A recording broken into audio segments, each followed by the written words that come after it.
but just not a real good perimeter shooter. J.P. Prince has only one three-pointer this year.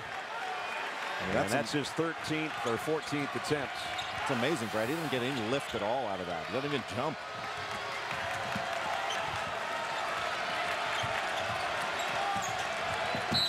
And Mays trying to overplay, maybe come up with a steal, picks up the foul instead.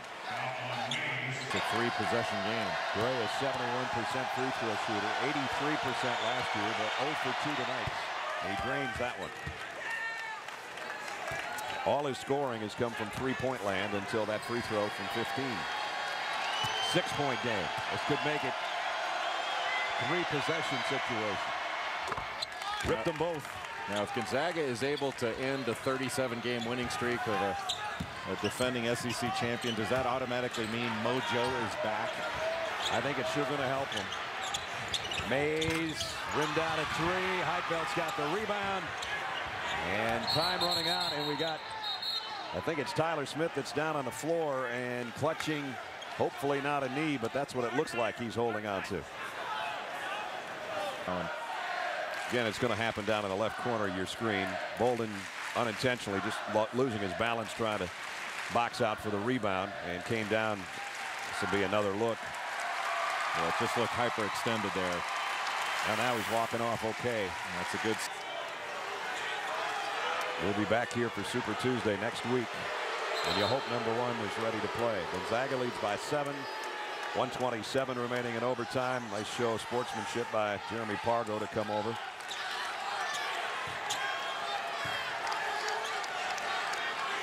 Sports Center, by the way, is not next because we've gone so long, but college basketball final will be, is what we understand from back in the studios.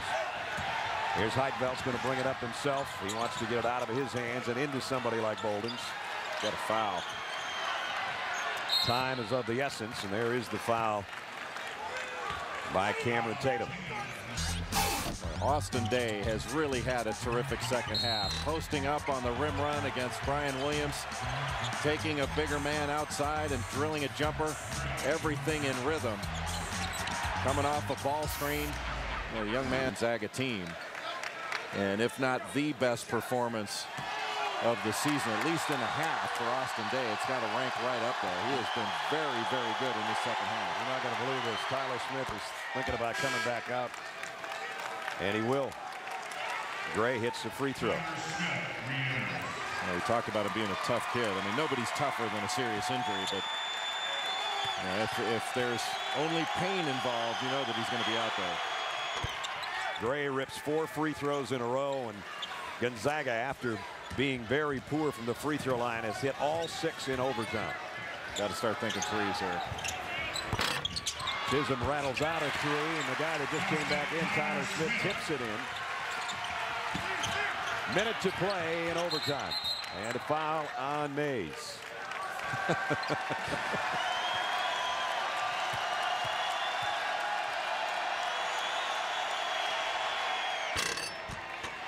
that one Gray missed. Well, make or miss, Tennessee's got to get the ball down court quickly. If they can get to the rim, fine. I tend to think if you can attack the rim, well, oftentimes instinctively the defense will go with you, and you might be able to kick it out for an open shooter stepping into a shot. That is the first shot either from the field or the free throw line Gonzaga's missed. Mays reverse layup won't go. Day snatches out the rebound, and he's fouled. And that's a free throw shooting contest, and Gonzaga's winning that right now. And Bruce Pearl calling for a goaltend on that block by Josh Heidfeld. And this is Bruce Pearl is looking at a team that's got some very good talent, a bunch of really good athletes, and some very good players, and one great player in Tyler Smith. But it's a team that is inexperienced together. A lot of new roles, and they are still trying to figure out who they are. You know, everybody talks about they don't have Chris Lofton. Well, they don't have the other Smiths either. Ramar Smith, Jawan Smith, they were tough defensive guys. They were kind of glue players. They don't have them either. And that's a great point. That is a big deal for this team. And it's going to be a process for Tennessee. I still think by the end of the year, they're going to be the best team in this league. Woolridge, air ball again. Tatum, who was so hot in the first half, and now Woolridge from a mile away. And Heidfeld the rebound. And Tennessee knows the fate right now. May or may not foul. They look at Bruce Pearl and he shakes his head no, as if to say, okay guys, we'll regroup, get ready for the SEC, but we're going to lose to the West Coast Conference. And the Gonzaga Bulldogs for the second time in 38 days. Heck of a game though. And a hard-fought win for Gonzaga. They've got to be very proud of, after having lost 4 of their last 5, of responding this way in a tough environment on the road. So a 10-point ball game in overtime, as it was all Gonzaga in the extra stanza.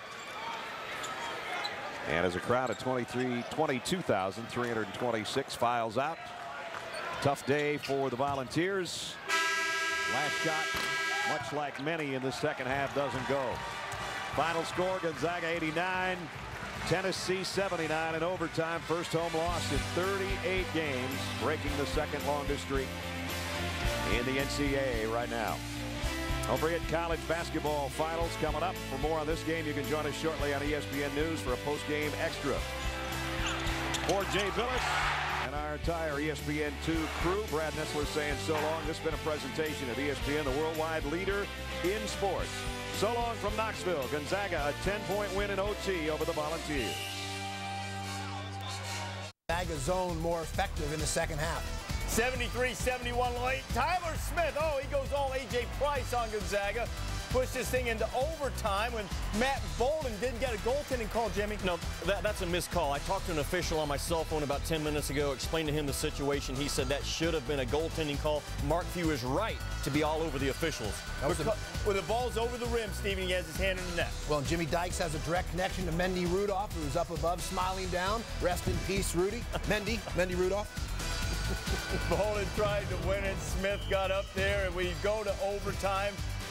Zags up 77-73. C the 3, B the 3. Austin Day. Gonzaga does it to Tennessee again. Did Tennessee learn nothing from the first meeting? They let the Zags shoot 52% the first time. They let them shoot 52% again. And they don't learn nothing from their loss to Kansas. This is the Tennessee team tonight. On-ball screening defense, recovering to shooters, staying down in a stance, things that should be amplified from day one, they did not do. So Mark Few snaps his team out of a little bit of a mid-season funk, getting the victory in Knoxville. He's standing by with Jay Billis. You know, one of the things in the second half I thought was really important was the play of Austin Day. You know, he's a sophomore, still trying to figure out how to be a great player game in, game out.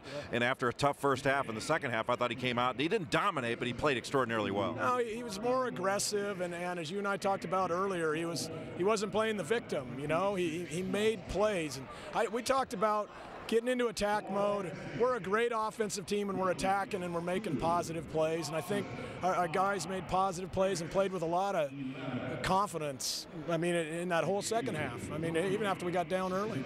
Well, congratulations on having the mojo back and a great win. Yeah, thanks. What you couldn't hear was Few and said, "What's mojo?"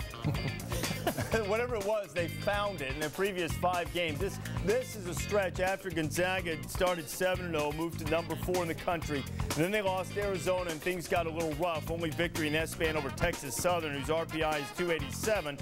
But now against Tennessee on Wednesday night, Gonzaga once again looked like the team that some have predicted has the capability of perhaps making it all the way to the Final Four once the NCAA tournament comes around. So what was the big difference in the Zags that we saw tonight and the ones that we'd seen in the last few games? Well, I think we saw Gonzaga fellas play with a hard edge. Mark Few and his staff did a nice job preparing their team. They understood the consequences of this game. It's one thing to try and remedy a tough stretch in the season and get out of a funk with a big-time home game up in Spokane, but to go on the road to Tennessee, they banded together. I thought their zone defense was effective, in particular in the second half, mixing their defenses, but they understood if they're going to have any chance of getting a halfway decent seed in the NCAA tournament, they needed this win tonight. Most importantly, they would have lost 5 of 6 games. So that alone, to snap out and to do it against a team like Tennessee on the road, big-time W. And there's certain crossroads or intersection games in a season you look back on. Yep. This was an intersection crossroads win for Mark Few and his program. I think it's a great point because I think Gonzaga came in losing 3 straight ball games, and you know who beat them all 3 times? UConn,